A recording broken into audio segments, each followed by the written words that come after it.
I thank my colleagues who've reached out to me, including the senator from Vermont, a great friend, Senators Klobuchar and Durbin and Bennett and so many others, seeking to help Connecticut. And the collegiality of this body has been brought home to me in these days when others have sought to provide not only consolation, but also suggestions for action. And one of my reasons for being on the floor today is to talk about action that we can take. And I want the families who are grieving now to know that my standing here to talk about policy and action in no way means any disrespect or effort to intrude on their grieving and emotional rebuilding. But we know on Friday a tragedy befell the community of Newtown, Connecticut. And that tragedy is expressed in Senate Resolution 621 and House Resolution 833. I thank my colleagues in both houses for condemning the attack and offering their condolences to the people of Connecticut and, more importantly, the people and families who suffered these losses most directly. I've spent the last 4 days, or a better part of them, in Connecticut. Those 3 days are a time that I don't want to relive, ever. I first learned about this incident on Friday morning in the midst of a normal day. I had events scheduled. I heard that there was something wrong in the Danbury area. As the details mounted, I left Hartford to go to Newtown and to the firehouse in Sandy Hook. I arrived there as a public official, but what I saw was through the eyes of a parent. The firehouse in Sandy Hook was where parents went to find out if their children were okay. The way they found out was that their children appeared or they didn't. And after a while, some of the children came. Some were reunited with their parents there or at the school, and their parents took them home, and others did not.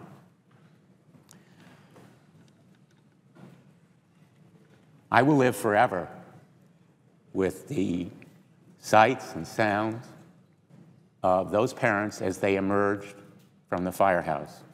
The cries and sobbing, the cries of grief and anguish, the look on those faces.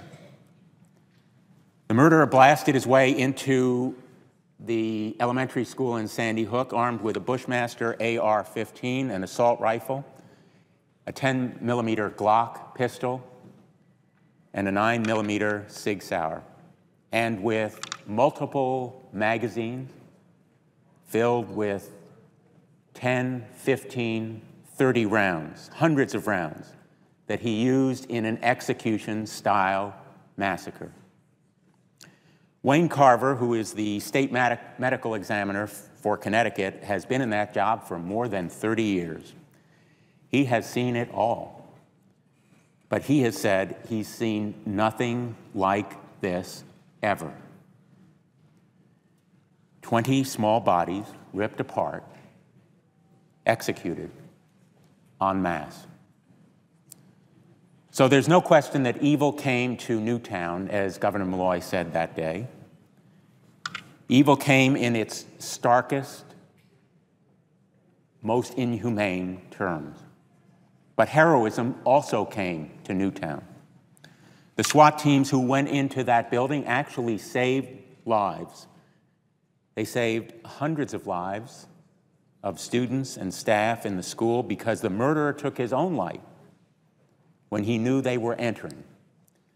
There is the heroism, of course, of the principal and teachers and others who ran toward the sound of gunfire. They ran toward danger to protect their children. Children who were 6 and 7, their faces now on the front pages of newspapers, their stories inside. The heroism of the state troopers who had to confirm the identities of the victims for their families and stayed with those families throughout the weekend. The heroism of the community itself. Newtown is indeed a quintessential New England town. Everybody, virtually everybody, knows everybody else, which is a good thing, but in a way, also a bad thing, because everyone's children knew the other children. At the vigil Sunday night, 2 of the children who attend that school came up to me to show me some of the necklaces they have made with blue beads, 20 of them, 20 blue beads, each one for a child, a victim, and 6 stars for the adults. This community is not only quintessentially New England, it is quintessentially American in its strength, its resoluteness, its resiliency, its caring and courage. Part of what has also inspired Newtown is the outpouring of support that they have received from all across America and all across the world. So never doubt that the messages you have sent, the thoughts and prayers have made a difference to them. They truly have. Newtown is a call for national reflection and for coming together. This tragedy hit Connecticut, but the town of Newtown is supported by the grief shared by all Americans. But it's also a call for action. It's the right time to ask what we can do to stop this sort of tragedy. In recent years, there have been horrific shootings at Virginia Tech, in Aurora, in Oak Ridge, on university campuses, in movie theaters, in places of worship, and many other places where unsuspecting Americans going about their everyday lives had those lives cut short in a few minutes of slaughter. In Newtown, a lone gunman was able to kill 20 elementary school children, ranging from 6 to 7 years old. He killed the school's principal and the school's psychologist and 4 teachers. Sadly, there have always been, and there always will be, mentally ill people, mentally deranged or hateful people who want to lash out violently at the world, and we will never be able to stop all of them from doing harm. But even if we cannot prevent all of these tragedies, we must not surrender and say we will do nothing to prevent any of them. In the last few days, everywhere I've gone in Newtown, people have come up to me and said the same words over and over. We have to do something. We have to do something. And people in law enforcement, families of victims, members of the clergy, again and again have said those words, we have to do something. And so that is my commitment today, to do something, in fact, to do everything I can as a senator to press and prevent the next tragedy. As a former law enforcement official and as a father, I cannot do less.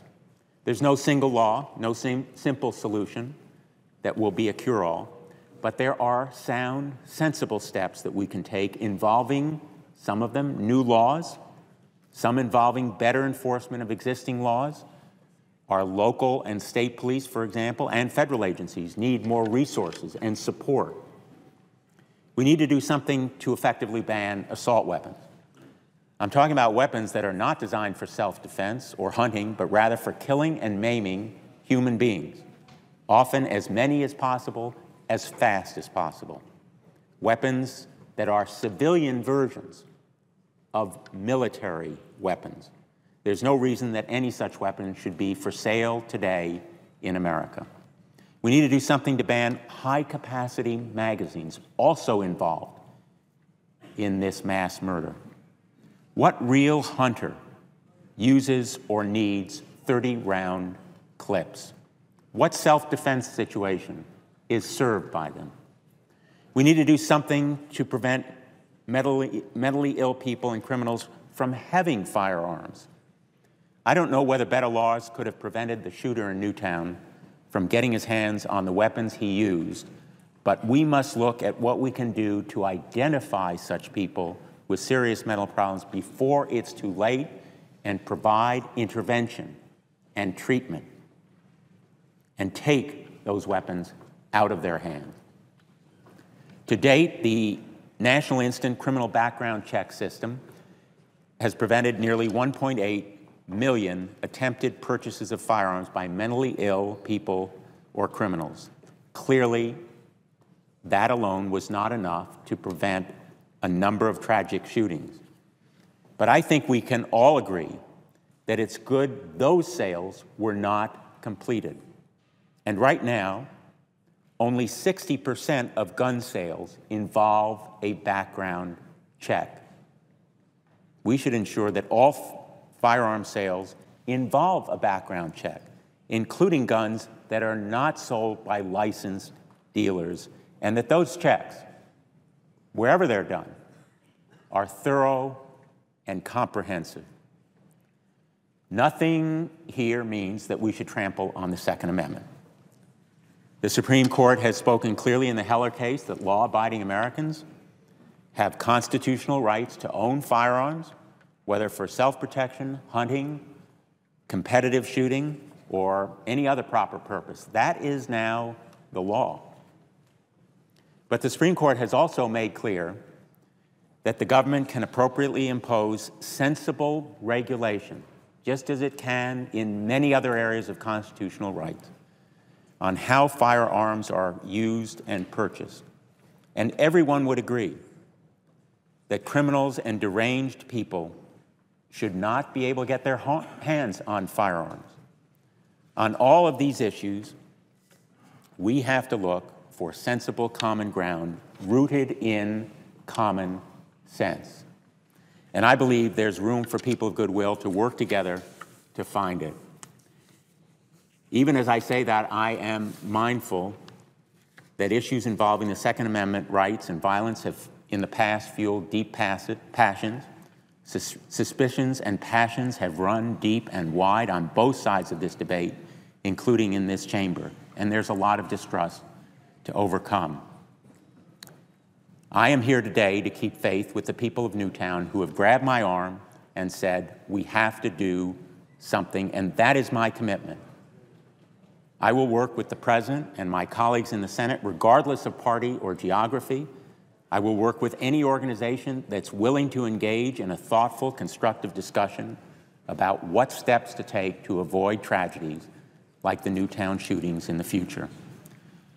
I'll work to find a solution to this crisis because it is a crisis, and I will not be deterred by any organization or campaign that uses scare tactics or intimidation, because there was nothing more frightening, nothing more horrifying than looking into the eyes of the parents who came out of that firehouse in Sandy Hook, who lost their babies last Friday. That is any parent's worst nightmare. I know there are some who say we can never do anything about the problem of gun violence, that we are entrenched as a nation and so polarized as a political body that we will continue to wring our hands at every massacre and never take action. And yet, sometimes events happen that so horrify our country and our fellow citizens that they change the nature of the discussion. They change the political ground under us. They are a tectonic shift. And I believe the massacre of these innocent children and their loving teachers in Newtown is exactly such an event.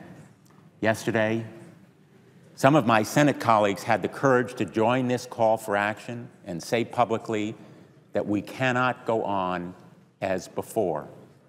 And I want to thank particularly Senators Manchin and Warner. Their heroic stance is an invitation, indeed a challenge, to every other member of the Senate to join in this common effort to find common ground and at long last do something to stop the killing. I also want to thank particularly Senator Reid, our majority leader, for his leadership in calling for a meaningful and thoughtful debate on gun violence. We have to do something. We have to do something. We have to do something. That is what people in Newtown have beseeched me over and over. I believe the American people agree. This is our moment, and we are the people to do it. And we can. I ask each of my colleagues to listen to those voices and to hear their own hearts. I thank you, Mr. President, and I yield the floor to the senator from Vermont.